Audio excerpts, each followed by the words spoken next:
अस्सलाम वालेकुम। आज की वीडियो में आपके साथ शेयर करने वाली हूँ इस जबले का डिज़ाइन। ये देखें, अमूमन क्या किया जाता है कि ये यहाँ पे प्लास्टिक का इस्तेमाल किया जाता है, तो हमने यहाँ पे प्लास्टिक का इस्तेमाल नहीं किया। आम सलवार की तरह नेफ़ा बना के तो इसके साथ हमने इसको इस तरीके से डिज़ाइन किया। इसके साथ हमने ये वाले हमने स्लीव्स बनाए हैं, इलास्टिक वाले स्लीव्स बनाए हैं दोनों साइड के ऊपर।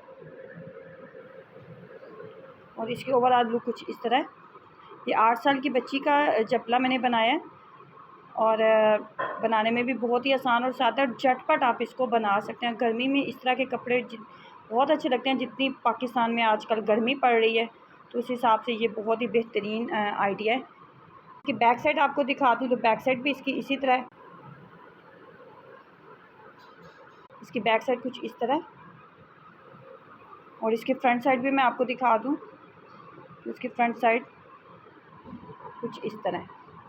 तो बनाएं और अपना